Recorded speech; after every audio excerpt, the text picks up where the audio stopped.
Committee meeting for October 18th, 2021. Before calling the meeting to order, just to acknowledge we're still responding to COVID-19, and the Metropolitan Council Chair has determined it's not practical or prudent to conduct an in-person committee meeting at this time. So we will participate in this meeting by phone or other electronic means. It's being conducted by WebEx. It's being recorded. Members of the public can monitor the meeting by going to the Met Council website and to the agenda online. The live stream and the agendas are both posted there. We'll call the roll for each business item. Please only use the chat for technical communication. We need to be communicating verbally so folks can hear us. Cool. So if there's no questions, I'll call this meeting to order by asking Michelle to please take a roll call to ensure we have a quorum. Michelle. Yes, Chair Lilligren. I did receive advance notice that Councilmember Lee will not be able to attend today. So I'll start with Atlas Ingebrigtsen. Chambliss. Here. Cummings. Here. Johnson. Here. Lilligren. Here. Lindstrom. Musse. Here. Bento. Here. Wolf. Here. Thank you. Thanks, Michelle. We have a quorum and we will move on. The first item on our agenda is our agenda. It's posted at the Met Council website, and unless members have objections or changes, we can just move on to other business. Any changes? Great. Hearing none, the next item is the approval of the minutes from the October 4th Community Development Committee meeting, and I would entertain a motion, please, to approve. Councilmember Chambliss makes a motion to approve. Thank you. Is there a second? Cummings seconds. Thank you, council members. Any additions, corrections to the minutes? Any discussion? Any discussion? Hearing none, Michelle, please call the roll on the approval of the minutes. Yes, Chair Lilligren. I'll start with Chambliss. Aye. Cummings. Aye. Johnson. Aye. Lilligren. Aye. Lindstrom. Musse. Aye. Bento. Aye. Wolf. Aye. Thank you. Thank you, Michelle. That item carries. And the next item is our consent agenda. There's just one item. It is consent to easement. Is there a motion to approve the consent agenda, please? Wolf moves approval. Thank you, council member. Johnson seconds. Thank you, council member. Any discussion on the motion? Discussion. Hearing none, Michelle, please call the roll. Yes, Chair Lilligren.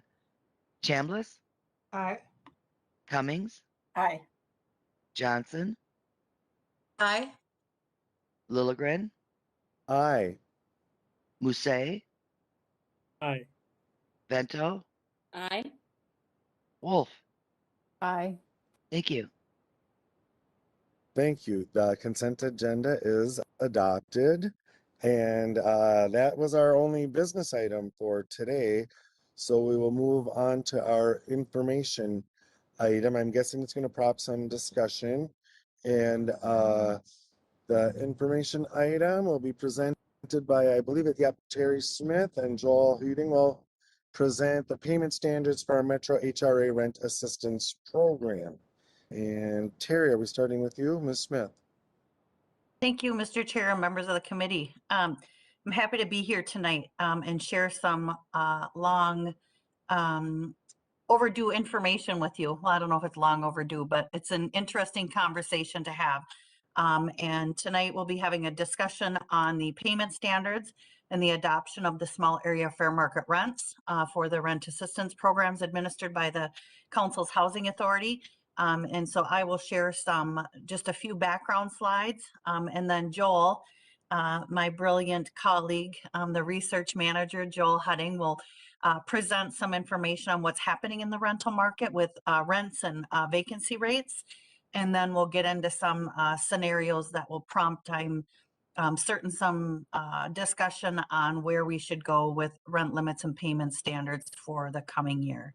So the idea is we'll present the information item tonight, gather information and feedback from you all, and have some discussion. And then I will be back in 2 weeks for an action item based on what I hear tonight.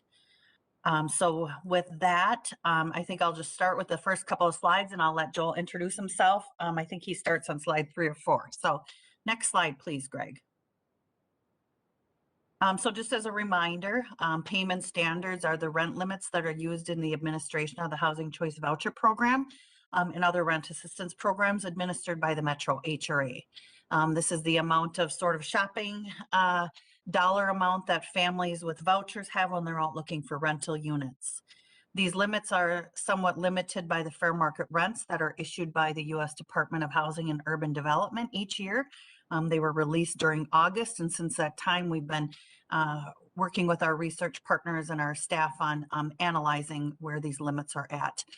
But when fair market rents are issued, housing authorities are charged with adopting what's called payment standards between 90 and 110% of these fair market rents.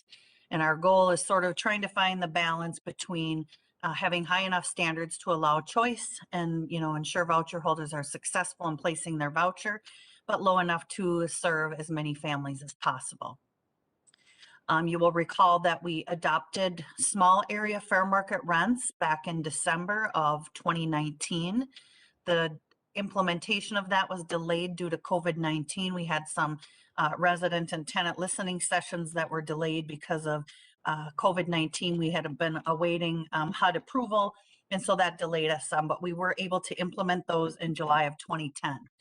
And as you might recall, small area fair market rents are rent limits set at the zip code level instead of having one limit for the entire metropolitan area. So it really allowed us to be creative in terms of adopting higher rent limits for higher rent areas and lower rent limits in lower rent areas, with the hopes that those two would balance each other out in the coming years once fully implemented. Next slide, please. So there's council policy direction that sort of provides us with broad guidance on the adoption of payment standards, but the Thrive document indicates that the council will offer housing options that give people in all life stages viable choices for stable housing. Thrive also states that the council will develop and provide tools, including competitive rent limits and higher cost communities, to enable voucher holders to choose a location that best meets their needs. And one of the council's housing goals is that we become a region with a broader spectrum, housing spectrum, where all people can thrive. Next slide, please. So I have 3 slides of maps, and they look real busy. But what I was trying to get at here is we implemented the small area fair market rents in July of 2020. So we've been working with them for a little over a year. But the implementation of this is gradual because the new payment standards apply as families recertify. So families on the voucher program have their income and household recertified once a year, and new payment standards take effect at that recertification or when they move. So it takes a while to really see the results of the implementation of this. But this map is an attempt to show you how this implementation is going. And what it shows you is the areas in the darkest blue, and then the lighter blue are areas where we increased payment standards due to the implementation and adoption of small area fair market rents. So areas in the dark blue had payment standard increases of $100 or more. And the lighter blue are adoption of increases between $25 and $99. The orange dots are attempting to show the increase in the number of voucher holders that are living in any given census tract. So as you can see, the larger orange dots here are showing that in those areas, there's an increase of at least 15 voucher holder households newly living in those neighborhoods. So there are a lot of reasons why, but one of the assumptions we make is that the adoption of fair market rents and the small area fair market rents and the increase of the rent limits allowed choice for voucher holders in these neighborhoods where voucher holder families may have been excluded from previously due to not high enough rent limits. Next slide, please. So this slide is attempting to show you just the opposite. So the dark orange and the sort of peachy color are areas where the payment standard decreased by $100. In the dark orange, $100 or more, and decreased by $26 to $100 in the peachy colored areas. And what this is showing us is that the large red dots are a reduction in the number of voucher holder families or voucher holder households living in these areas. So where you see the large dots, mostly I guess in the peach areas surrounding the core, that means there are 15 or more less voucher families living in these neighborhoods.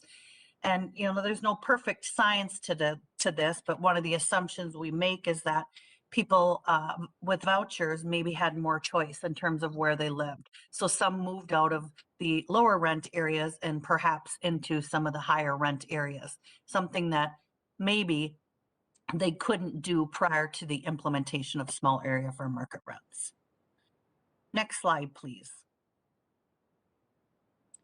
This slide gets real busy, but it's an attempt to show you a combination of the two on one map.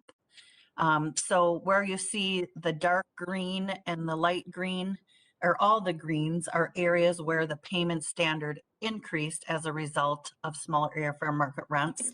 And the oranges and yellows are areas where there was a decrease in rent limits due to the adoption of small area fair market rents. And then the dots, again, the bigger the red dot, includes reduction in the number of voucher holder families living in any given census tract or community. And the blue dots are an increase in voucher holder families living in certain areas. So you can sort of see how this has played out over the last year. And much of this is out of our control, but where we do have some control is adopting high enough rent limits in higher rent communities to allow for choice for voucher families. I think Mr. Chair, just a quick, did you want us to hold questions until the end? Mr. Chair, Councilmember Johnson, if you have a question about the maps themselves, I will take them. If you have questions about other things, I might have you hold off because we may answer them in a future slide. But if it's specific to the maps or the implementation of the small area fair market rents, I'm happy to take questions on that. Well, Mr. Chair, it is about this slide. That's why I was worried about losing it along the way. This is please. really great information. Thank you so much. Two questions on the 15 plus unit decrease or increase. How high does that number go on the scale? It's a good question. I don't know the answer to that, but I can certainly get back to you. Okay. Our business system analyst created this. I'm assuming most of them are around 15, and that's how we arrived at the 15 plus. I'm assuming there's a few areas where maybe that's a little bit higher, but I can follow up with him and get back to you, Councilmember Johnson. Thank you. And then just lastly, and maybe this is coming later, but I just was thinking about it on this map and the one previous to this. So we can see where we have increases, we can see where we have decreases, and maybe this gels out into just our vouchers that are turned back to HRA. But do we know what the net is? Did we gain more people in affordable housing through the program because of this change, or are we losing, which could still losing the number of voucher holders just because the market is still so tough? Just maybe what that net hopefully benefit is, but I know it's such a tough market that we might be, maybe the result is it's less of a increase, but holding back what could have been much worse. I don't know, just trying to understand that. Mr. Chair, and if I may, Councilmember Johnson, the Metro HRA, and I'm going to talk about this in a few slides, but we have almost 6,700 vouchers, and we're always between 98 and 100% utilized with our vouchers. And so, you know, they're pretty much always in use. It just might take family A or family B more time to find a unit that works for them.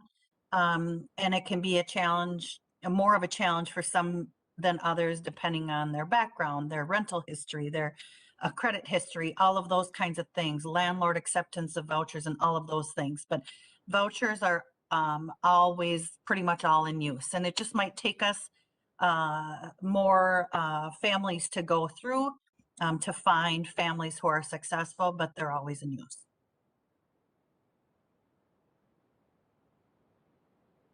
Thank you. Ms. Smith. Okay. Oh, I think sorry, Councilmember yep. Chambliss maybe has a question. Chambliss, just so you thank you. Oh, yeah, that's okay. So if I'm looking at this right, there is a potential for more usage in kind of the outer regions, outer parts of our region now with the new payment standards, which would indicate that it's working as we're expecting in terms of giving more choice and leading to a reduction of the clustering of vouchers in the urban core. Is that correct? Mr. Chair and Councilmember Chambliss. So this does not represent St. Paul or Minneapolis because the council's HRA, as you know, does not serve those areas. But it's what you're saying is true about the first ring suburbs right around the core. I think what this has done and what this is telling me is that our implementation of small area fair market rents, the goal of that was to increase choice, and this map is telling me that we've done that at least somewhat with the adoption of small area fair market rents. Prior to adoption, we may have had too high of payment standards in some of the lower rent areas and too low of payment standards in some of the high rent areas. So we're hoping to find that balance in the coming years. Okay, great. Thank you. Yeah, it was kind of hard for me to see that, and maybe I missed that it didn't include the Twin Cities, but yeah, the first ring suburbs is what I'm actually looking at. Okay, thank you. Thank you. Anyone else? Other questions? Hearing none, Ms. Smith. Okay, so next slide, and I'm going to turn it over to my friend and colleague, Joel Hutting, and he can introduce himself, although you all know him. All right, thanks, Terry. Hi, Chair, Council members. Joel Hutting, Research Manager in Community Development. And I'm just going to give a little bit of a high-level overview of the rental market in the region, just to set up the next part of this discussion. So we've been telling this story for a while now, but if you look to the plot to the right, you'll see a few things. You'll see this dashed line. That dashed line represents what would have happened to rent prices over time had rent prices followed inflation. The solid blue line is showing what actual rent prices have been. And what you can see pretty clearly in that plot is that since about 2014, rent prices have started growing faster than inflation in the region. The other line you see on this plot is the vacancy rate. That's in red. So that just represents the percentage of rental units that are vacant at that given time. And when vacancy rates get too low, that rent prices start to increase faster than inflation. And so vacancy rates have been below, that's what we call the healthy vacancy rate. It's the vacancy rate where rent prices will follow general inflation. And, vacancy rates have been quite a bit below that persistently for a significant amount of time. And you can see during this period, rent prices had been rising faster than inflation. You'll see a little bit of a jump in the vacancy rate that happened really starting in 2019, but really jumped up in 2020. And that was associated with pretty much flat rents through the year 2020. And then, of course, now we're into 2021. Vacancy rates have been coming back down again, and rent prices are increasing. Next slide, please. And here's the main problem though. When you kind of break this down by market segment, you'll see that the luxury apartments have been largely following inflation over time. So if you look to the left, the Class A newer luxury apartments, that's probably reflecting a lot of that new luxury development that has been in place that has really been stabilizing prices in that market segment. But if you look at Class B and Class C, particularly Class C, which are the bread and butter apartments, these are the apartments that are going to be most affordable to voucher holders, most affordable to everyone. Those rent prices have been consistently growing faster than inflation, while the luxury apartments have not been growing. Next slide.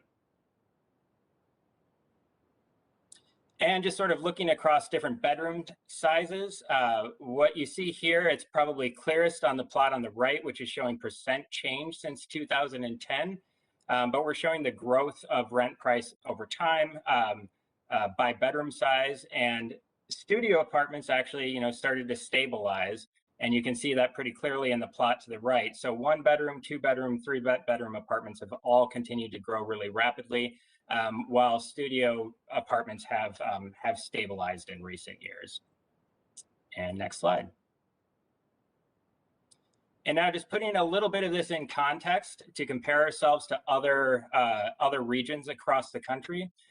What you're looking at here on the horizontal axis, you're looking at the average difference between the observed vacancy rate over the since 2010 compared to the healthy vacancy rate for each one of these metros. And that healthy vacancy rate does vary a little bit by metro, but in any case, what you're looking at is further to the left, you're looking at places that have been persistently way below their healthy vacancy rates, and to the right are places that have been, pretty much in line with their healthy vacancy rates. And then on the vertical axis, you're looking at the inflation-adjusted rent price growth. So the change in inflation-adjusted rent over the period. And the first thing that should jump out to you is this cluster up in the upper left, right? You can basically consider these to be housing markets, rental housing markets that are just pretty much completely out of control. They've had vacancy rates that are way below their healthy levels, and they've had incredible amounts of rent price growth. And you can see that I would characterize our region, which is shown here in blue, Minneapolis-St. Paul, as sort of toward the top of typical metros throughout the country. So we are comparable to Boston, to Sacramento. Austin, Texas is another city that's seen very comparable changes in their rental housing market. And then you can see in the very lower right-hand corner of that plot, you'll see I've highlighted Cleveland, which has basically had, rent prices in Cleveland have largely followed inflation throughout the period. And you can see that the vacancy rate has been very much in line with its healthy levels. So this shows that relationship really clearly, shows that, while we're not as in as dire of a situation as some of these other metros, we are toward the top of most typical markets. And that is all I have. I'll pass it back to Terry. Thank you, Mr. Hutting. Any questions on that portion? Committee members, questions? Hearing none, Ms. Smith. Thank you, Mr. Chair. And Joel, thank you. I know we've said this at the committee before, but most housing authorities across the country do not have a research unit like we have to help us really dig deeply into this. Even our local, larger peers here in the Twin Cities do not have that. So we're incredibly lucky to have their team to help us dig into this. And I'll share some of the other things they've helped with during the presentation. So thanks, Joel. Next slide, please. So here are the things we're trying to balance when we're considering payment standards. So the federal government gives us a pot of money and says, here, take your money and go out and serve as many families as you can. So the Metro HRA today has 6,894 vouchers.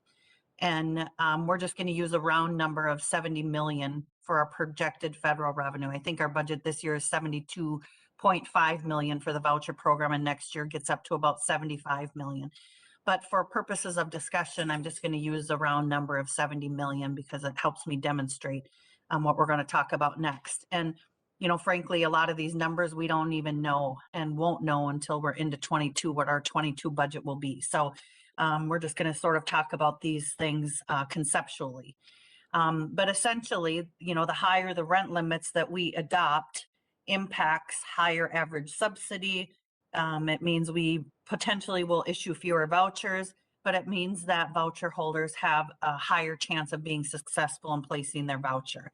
If we have lower rent limits on the right-hand side, and one of my final slides at the end is, you know, this is where sort of we'll have our discussion. But lower rent limits means we have lower average subsidies, so we can, you know, potentially serve more families, but then lower success rates. And so voucher holders may have more trouble finding a place with which to use their voucher. Next slide, please. So when we're looking at payment standards, these are the things that staff we've been really digging into since mid-August when these new fair market rents came out. So we look at average rents by bedroom size and by community. So Joel's team produces some reports for us that show what an average rent is in all the communities that we serve. You know, certainly some of the smaller communities are clumped together. By bedroom size. We also purchased some data from Housing Link that shows us average rents by bedroom size. So we're looking at all of these average rents to compare to where our current payment standards are with what's happening in the market. We look at vacancy rates. Joel shared with us that vacancy rates have been incredibly low for many years, you know, since about 2010, 2011. And they started to come back up a bit, but now they're starting to drop again. And what that tells us is, you know, when vacancy rates are low, rents are going up. And we also heard from Joel that rents are continuing to climb faster than inflation. So that tells us a big piece of the puzzle that we need to know. And the other thing we look at is tenant rent burden. And when we talk about rent burden for tenants, we're talking about the percentage of families that are currently on the voucher program that are paying more than 30% of their income towards rent. And in some cases paying more than 40% of their income towards rent. So we look at the percentage of existing voucher holders that are considered rent burdened that are on the program today. Next slide, please. So in terms of tenant rent portions, this will just sort of help ground us in the conversation, but tenants generally pay between 30% and 40% of their income towards rent. If they rent a unit within the payment standard that's adopted by the council, the tenant will pay 30% of their income towards total housing costs. If they rent a unit that's above the payment standard, the tenant will pay 30% of their income plus the difference. And there's a federal rule that says tenants cannot pay more than 40% of their income at initial move-in. So when they move to a new unit, we do a calculation. Each tenant has a different maximum rent amount because it's based on 40% of their income. So the higher the income a tenant has, the higher above the payment standard they can go. And if Greg, you want to switch to the next slide, I can show you an example that illustrates this. So here's an example of a 2-bedroom in Maplewood. This is zip code 55109. Let's say the rent for this unit is $11.50 per month. The payment standard currently for this zip code is $1,110. So you can do the math there to see that the rent is $40 over the payment standard. So this tenant will pay 30% of their income plus the additional $40. That 40% only applies when they initially move in. So if next year the landlord says, well, rents are going up all over the place, I'm going to raise my rent by $100. The landlord can do that, and then the tenant has to decide, do I now want to pay that additional $100 or do I want to try to move? So that becomes a real tough thing for tenants in this market because, you know, one of the questions they ask themselves is, if I move, can I find something at a lower rent? For example, if we raise during our discussions here the payment standard and zip code 55109 to $11.75 on the second bar there, that rent is within the payment standard. So this tenant would then only pay 30% of their income at their next recertification. So their rent portion, you know, could potentially go down. So that's just sort of how that works. Next slide, please. So Joel talked about average rents and being higher than inflation or rising faster than inflation. This is sort of telling the same story. This is the Metro HRA average per family subsidy cost over the years. And historically, prior to about 2015, the subsidy cost average per family was raising at about 2% per year. Since 2015, 2016, the average annual subsidy growth has been about 5%. So the story here is that the federal funding has not kept up with that steady growth. You know, we might get 1.5% inflation on our federal subsidy budget. So the federal funding is not keeping pace with that. But I think the story here, this is telling us, although Joel indicated that rents started to taper off a little bit, but now we're going back up. This is showing us just that. I think the other thing that impacts this big jump from 2020 to 2021, some of that is probably the implementation of small area fair market rents. Because if we have higher rent limits, we're paying more on behalf of families. So that will, you know, innately increase our average subsidy payment. But what our hope is over the years and as families move around the region, some of those low rent areas will balance out with some of the higher rent areas. So we'll hopefully see this sort of taper off in the coming years. Next slide, please. So here's another way to look at this. Again, the Metro HRA has 6,894 vouchers. And our subsidy budget, we're going to use the 70 million, even though it might be a little bit higher than that, but this is just for conversation's sake. But the message is, of course, the higher per family subsidy equals fewer families served.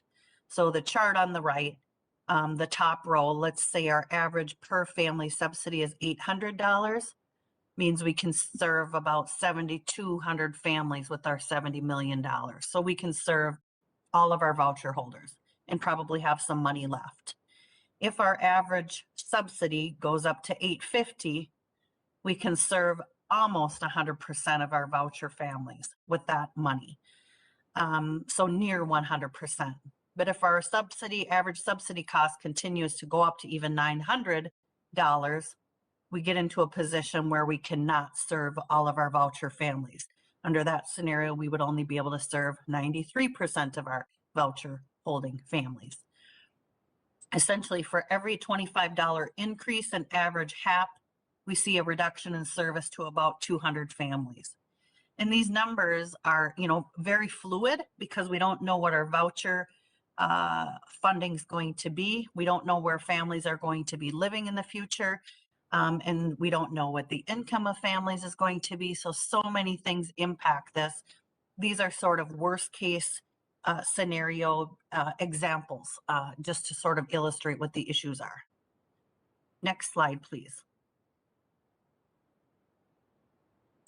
So I'm going to talk about 3 options for your consideration today. And these certainly aren't the only 3. They're the 3 that I came up with or that we, not I, we came up with in the HRA with staff and to illustrate options of payment standards that you could all adopt.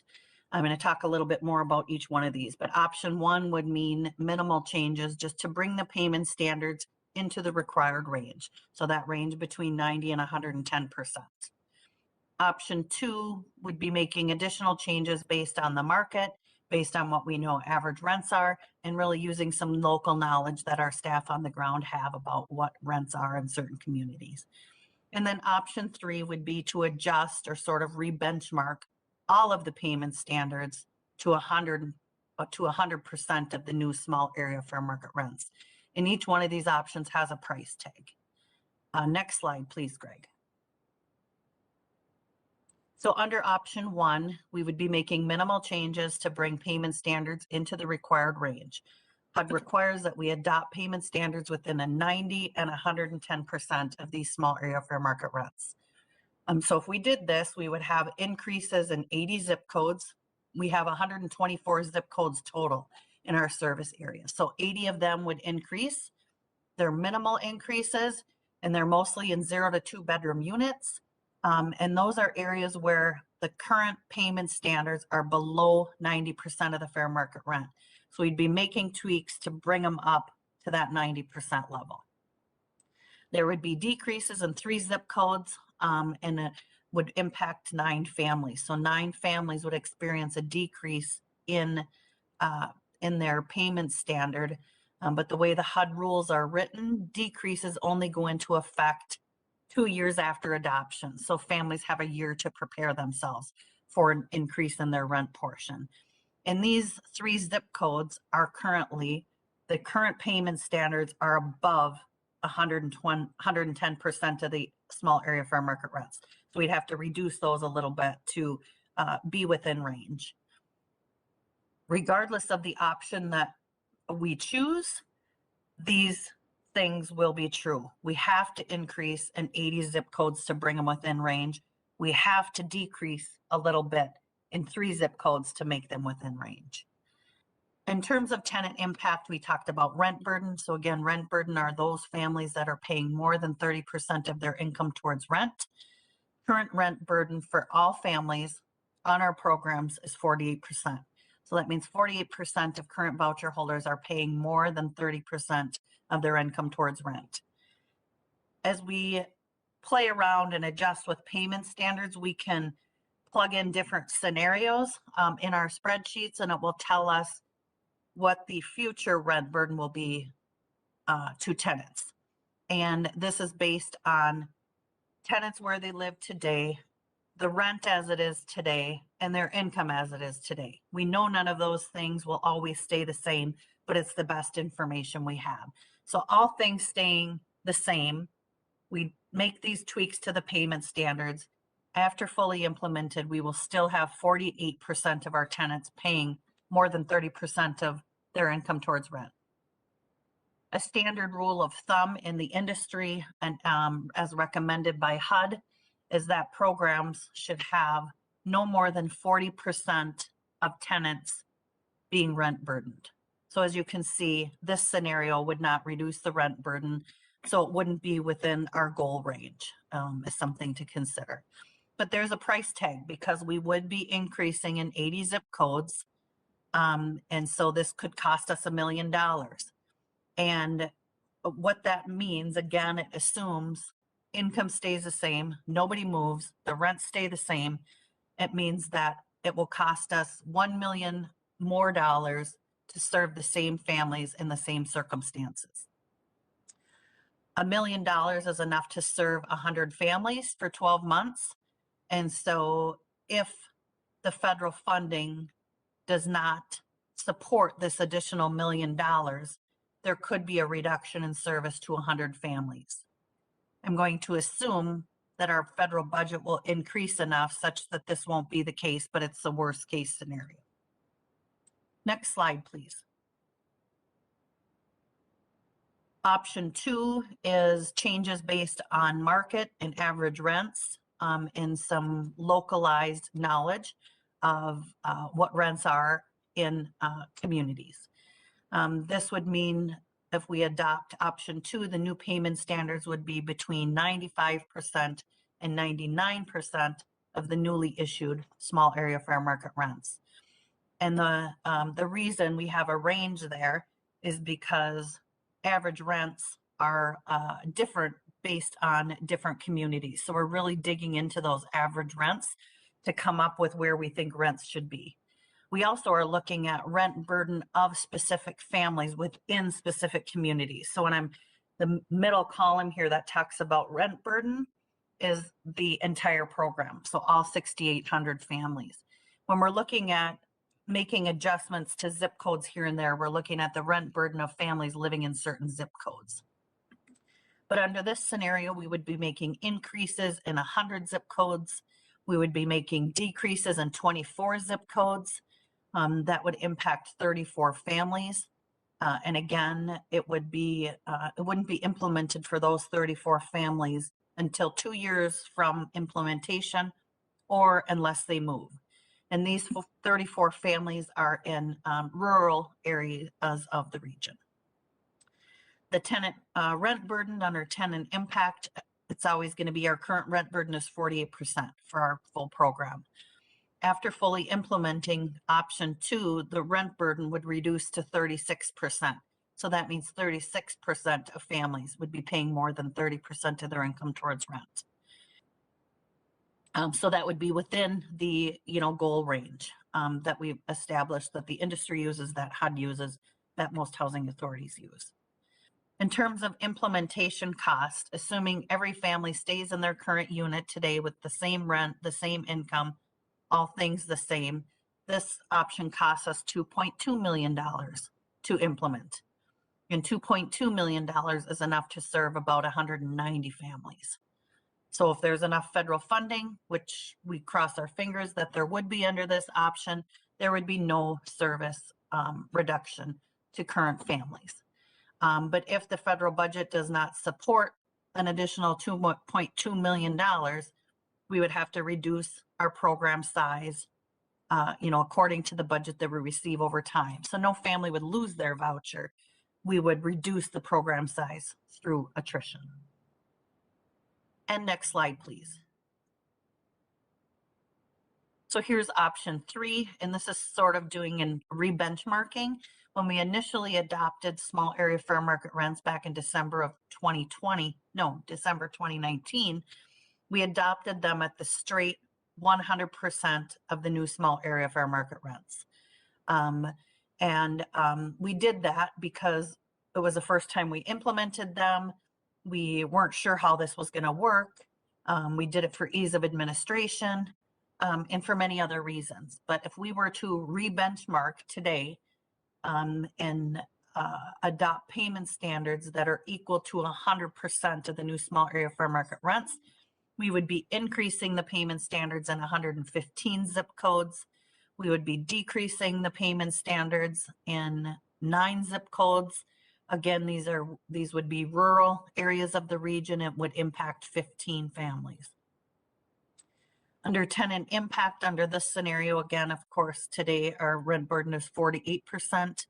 After full implementation of option 3, the rent burden of existing voucher holders would go way down to 24%. So that means only 24% of voucher holders would be paying more than 30% of their income towards rent. So that's within the goal range. And this one, of course, has the highest price tag to it. Again, if we were to adopt this today, rents stay the same, families don't move, families have the same income. This option would cost about $3.4 million. And that's enough to serve 410 families. So if the federal budget didn't support any of the 3.4 million, we would have a reduction in service of 410 families. Now, again, that's a worst case scenario. Do I think that we would really have that impact to our program? No, but it's a worst case scenario. So assuming we get no more federal funding than we got this year, we could have a reduction in service to that many families. So these are sort of the trade-offs that we're talking about here when we're thinking about where to put payment standards. Next slide, please. So here's where I need your help. One of the things that I want you to consider is that we didn't make any substantive changes in 2020. We implemented during a pandemic. We didn't have any data to fall back on in terms of where to put payment standards. So we left them flat last year. So we didn't do many increases. We didn't do many decreases. We just did those minimal changes to bring the payment standards within range.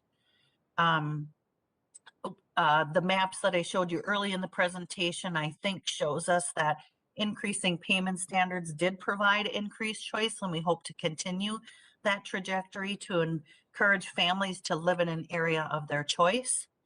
But we're struggling with the budget impact versus the number of families served and what's the right balance of this. So again, higher rent limits means higher average subsidy, fewer vouchers issued, but higher success rates. Lower rent limits, lower average subsidy, more vouchers issued, but lower success rates because tenants may have a challenge finding a unit within the payment standard. And I'm going to pause here for some discussion, for some questions, for clarifications needed. Thank you, Terry. questions and discussion? Questions on the information that's been presented? Councilmember Chambliss. Thank you. This was a really good presentation. I don't know if it's because I've had a bunch of these by now or if they're just getting presented in a clear way, but you know, it's really nice that we do have a research staff that is able to provide the high level and the detailed level as we are moving through and making changes and anticipating what we might be able to get from the feds. Including, you know, what are people charging and how is that changing for rent? So at any given time, we know what, you know, the average rates are for the different locations. So I feel kind of comfortable that we could just put these things into a spreadsheet and get a really good recommendation about where our sweet spot is. So, you know, thanks for tracking it this way, and I have every confidence that we'll find that sweet spot. Thank you, Councilmember. Further questions or discussion on the report? Councilmember Wolf. And then Councilmember Cummings. Thank you, Mr. Chair. I feel pretty strongly that option 2 is the smart way to go on this. I thank you for the very thorough and easy to understand presentation. I definitely would not want to just go with the first one because that just doesn't seem very fair, like we're making any progress.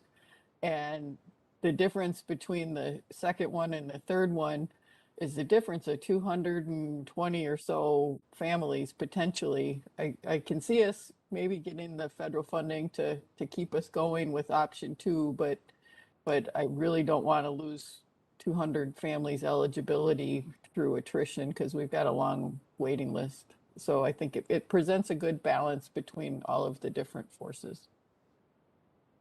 Thank you, Councilmember. Very helpful. Further discussion, Councilmember Cummings.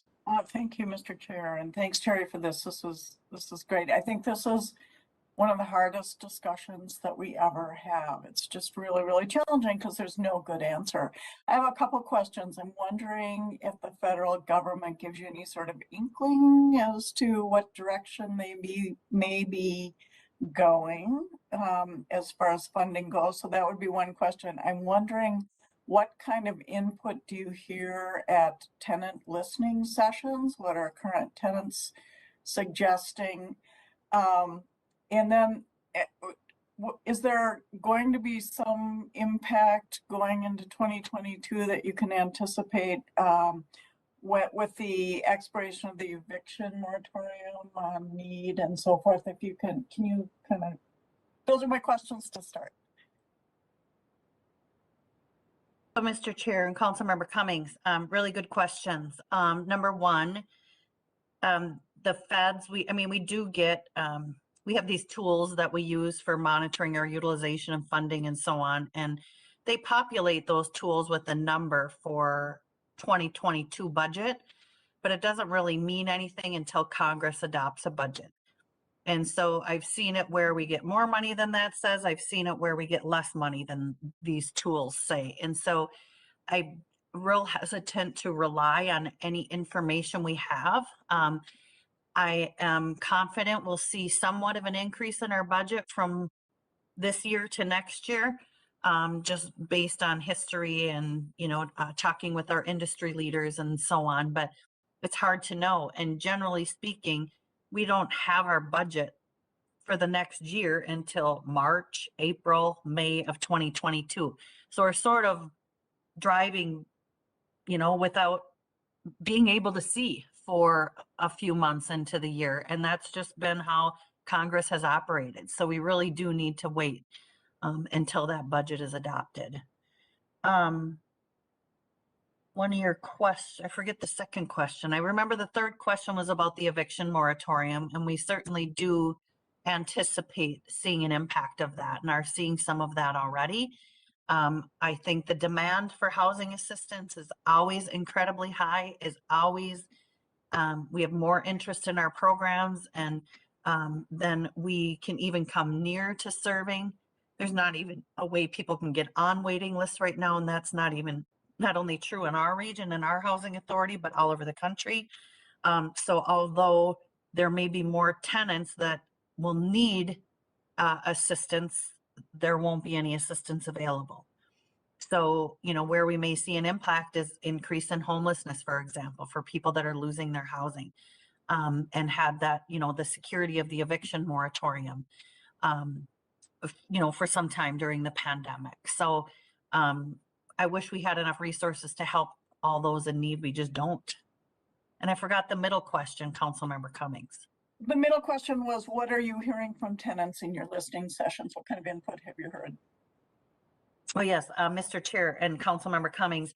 So we had listening sessions back in 2020 prior to implementing small area fair market rents. So we got met with tenants to talk about what implementation tools they would see. Did they think this was a good idea for us to adopt small area fair market rents? And, really presenting it as, sort of a balancing approach in lowering rent limits in lower rent areas and increasing rent limits in higher rent areas to sort of provide that additional choice. And we had nothing but positive remarks from tenants. Now it's probably time that we could go back and do a full circle. Now that we've implemented small area fair market rents, what are you seeing in the marketplace? Are you seeing that this has improved your choice and where you choose to live? And what experience have you had with the implementation of this? And so it's probably a good idea we do that again. Okay. Just a follow-up comment, if I may. Yeah, please, Councilmember Cummings. Thank you. I guess at this point, I agree with Councilmember Wolf that we need to continue to advance without jeopardizing the HRA financially with something that would be very, very difficult to sustain. So it seems like option 2 continues to move us forward without threatening us too much, although it's costly, but we need to continue to move forward to advance the goals of this council, I believe. Thank you for your report. It's terrific. Thank you, Councilmember. Further discussion, Councilmember Bento. Thank you, Mr. Chair. I'm not sure how relevant this question is to today's discussion, but thinking about the impact of moves, when a family or an individual gets to a point where they have to move and what the cost is of that move, both to the voucher holder as well as to the landlord, and the impact that this has on all of this, kind of the hidden costs. Do we have any data on that, Terry? And is that relevant to this discussion? I can't imagine looking for the housing in this market, regardless of what level, but most especially when it comes to affordable housing. And I am watching my sister and her husband go through a move, and I know what costs there are for them. So I'm curious. Mr. Chair and Councilmember Vento, yes, I mean, there's a definitely high cost to moving. We don't really have any data on what it costs a family to move. We hear anecdotally from families, clearly nobody wants to move, right? But the example I gave for the Maplewood unit, a family, and we're seeing rent increases like crazy, like we've never seen before, $200, $300 a month. And in many cases, that's a cost the tenant will have to absorb or they'll have to move. And so then tenants are faced with balancing those items, in their mind. Is it worth it? Am I going to have to move my children to a new school? Can I afford the cost of movers? Do I have somebody that has a truck that can help me move? All of those things that families are weighing. And it's a real difficult choice for families to make because, and in many cases, if they stay in a unit, they're going to be incredibly rent burdened, but can they find a unit elsewhere for less money? And in this market, that becomes real tricky, which is why I think it's incredibly important for us to have competitive rent standards so that our voucher holders can be successful in moving. But, so I guess I don't really have any concrete information. I mean, we help with moving expenses for some of our specialty programs. And so I wish we had funding to help families with moving expenses at the broader level. We just don't. So it's not really a good answer, but I guess I don't really have a solid answer to that. Thank you. Councilmember Bento, anything else? Yeah, Councilmember Bento. Yeah, Mr. Chair, thank you. I have just one follow-up question. And again, this may not be relevant to our discussion today, but it's something that's rattling around in my head and my heart. And that's whether or not there's, it's going to sound like a callous question, but whether or not there's any way of forecasting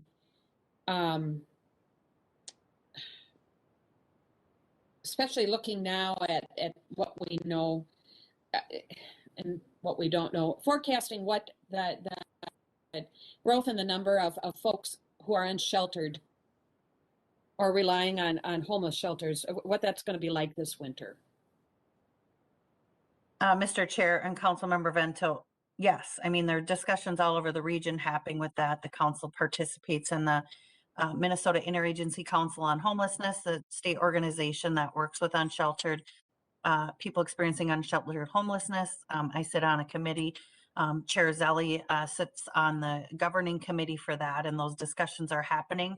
Some of the shelters that expanded the number of shelter beds for winter in the past may not be doing so this year. There are some shelters that used to be winter only that are becoming year round. And, you know, there's a role that the council plays in that as a partner at the table to talk about regional solutions to this.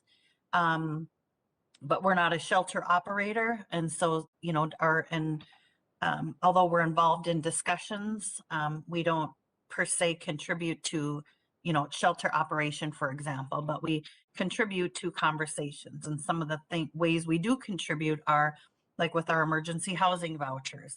We have 218 of them, and those are going to people that are directly experiencing homelessness or at risk of homelessness. We have our mainstream voucher program that assists people experiencing homelessness in partnership with the Metro Transit Homeless Action Team. So we can play a part of solution, but it's going to require all regional partners coming to the table to resolution. And I don't know if Director Barajas wants to add anything to that. I know she's sitting at some tables as well at the regional level. Director Barajas, anything to add? Thank you, Mr. Chair. I think Terry's captured most of it. I would only add that I know that Tara Beard spoke with you recently too, just about funding those units at the lowest income level as well, and how that obviously is a contributing factor when we're not being able to provide units in the marketplace, not just supporting our voucher holders, the tenants who are lucky enough to get onto one of those waiting lists, but also making other units available in the marketplace at lower costs as well. So lots of different ways that we play a role, but yeah, we can't solve that one alone, unfortunately. I think one other thing, Mr. Chair, that I would add is the beauty of these virtual online meetings is people can send me little notes. And Stephanie Paulson, thank you very much. But I indicated that we provide moving expenses for some of the smaller programs that we operate. And the average security deposit that we've paid in those scenarios is $956. And the average moving expense we paid is $283. And that's for a rental of a moving truck primarily, but just, you know, and I think that's probably a low end of what it costs somebody to move, but just, you know, families have to come up with security deposits is one of the things that triggered in my mind. Thank you, Ms. Smith.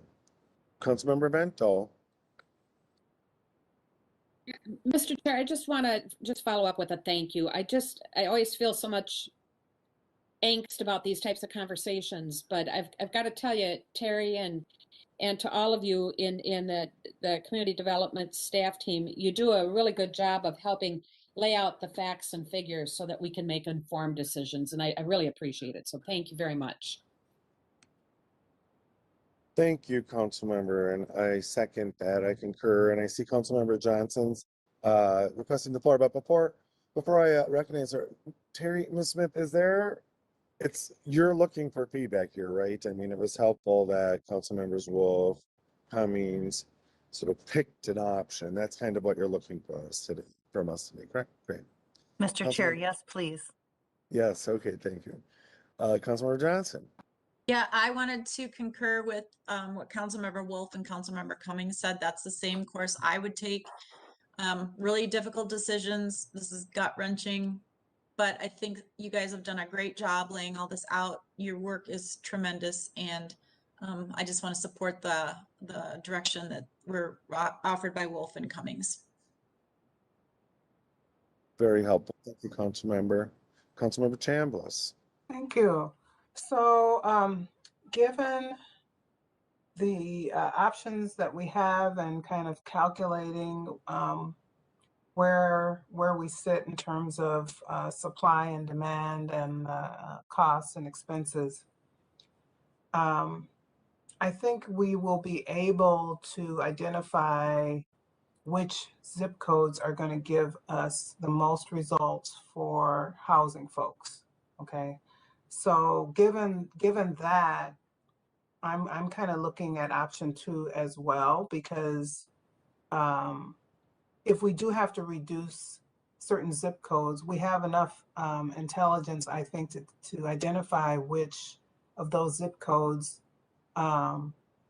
we should reduce based on what family demand is and the number of placements we'll be able to do in an area. So if you're looking at it that way, then I'm comfortable with option 2, hoping that we will get the federal funding that is necessary for no service reductions. And then if we do have a service reduction, we'll have kind of a plan and a method of identifying, like I said, where those sweet spots are. So I'm thinking let's take a look at option number 2 as well. Thank you, Councilmember, very helpful. Further discussion? So Terry, I would say I agree with my colleagues here. I think first off, just thank you for the work. It's incredible. I'm surprised that we can see impacts of the decisions that we made as quickly as we've been able to on the data that you showed us. But I would support option 2 as well, for the reasons that my colleagues stated. And Terry, were you going to say something? I'm sorry, I didn't mean to catch up. Thank you, Mr. Chair. I was just, to Councilmember Chambliss's comments is when we're looking at this, we are looking at, if we increase this zip code this much or this much, what we look at is how many families are living in that zip code now, how many of those families right now are rent burdened, what's the current rent, average rent in those zip codes, and then we kind of play around with that by zip code. We look at it overall, but then we look at it at the more granular level as well. And one of the things we're talking about with our staff and our management team in the HRA is we spend a lot of time trying to negotiate rents with landlords down. Either in cases where a landlord is giving, in our opinion, an unreasonable increase to a tenant that will make them extremely rent burdened, or in cases where a unit doesn't work because the payment standard's not quite high enough. Many years ago, we had maximum rent increase guidelines in place that our staff used, so we wouldn't accept higher than for example, 5% rent increase from a landlord. And we sort of did away with that when the market went crazy, because we experienced one incident where a landlord said, okay, forget it, then all the tenants can move. So like 80 voucher holders had to move from one complex, and it was a disaster. And so we stopped doing that, because one of the tests in our mind are, can a voucher holder family move and find something for a less price? And so we're toying around with putting some maximum rent increase limits in place again, and we're just beginning those discussions. But our staff spend an incredible amount of time, and they're incredibly good at it in negotiating rents with landlords on behalf of tenants. So I just wanted to share that. Thank you. Just wanted to say that that's Yeah. great. I'm glad that negotiation process is happening, because with the information that we can provide them, if they're able to find a match with tenants and in the end get more subsidies and more of their units filled with a secure process that we provide, then it's an advantage for them. So I'm just really glad to hear that that has been happening. Committee members, any other comments, questions? Otherwise, take it home, Terry. Okay, just have, I think, two more slides, Greg, to share. And if it doesn't come up, I think that's okay. I was just going to share next steps. So next steps would be, I will be back to you 2 weeks from today with an action item, likely recommending option 2. And then that will go to the council for final approval 2 weeks later, week and a half later. And then we will implement the new small area fair market rents probably in February, March of 2022, because what we do is look at what month our staff are working on. We don't want to have them redo work. So we generally implement, 60 to 90 days out. So we will implement early next year. And then tenants who are living in decreased areas are held harmless until 2 years or until they move, whichever comes first. So. And I think that was the conclusion, Mr. Chair. Happy to answer any final questions. Thank you. Further questions, Councilmember Bento? Mr. Chair, just curious as to whether or not the members of our Minnesota congressional delegation, whether their staff, especially those whose elected official is on a related committee, whether those staff are familiar with the hurdles that folks like you folks, Terry, go through in working this all out, and whether or not it's beneficial for there to be some interaction and sharing of information with them about it, so that they're aware of the hurdles that you face in trying to finagle this. Finagle's the wrong word, but to coordinate it and to make wise decisions. So it's just a suggestion, but I would guess that it would be real eye-opening for a number of staff as well as elected officials to realize what a hurdle this is. Mr. Chair and Councilmember Vento, the Metropolitan Council were members of the National Association of Housing and Redevelopment Officials. NARO were members of the state chapter, the regional chapter, and the national chapter. And they're an advocacy organization that does lots of lobbying during session at the Capitol. The organization hires a lobbyist, and and we also have a day at the Capitol every February where we're meeting one-on-one with legislators. So I've been part of that process for a couple of years. So we sort of have, certain talking points. So we're talking about the shortage of funding for affordable housing. We're talking about the backlog and capital improvement needs for public housing. We're talking about the demand for vouchers when the funds just aren't there. And so we're talking at a higher level, I think, than getting this deep.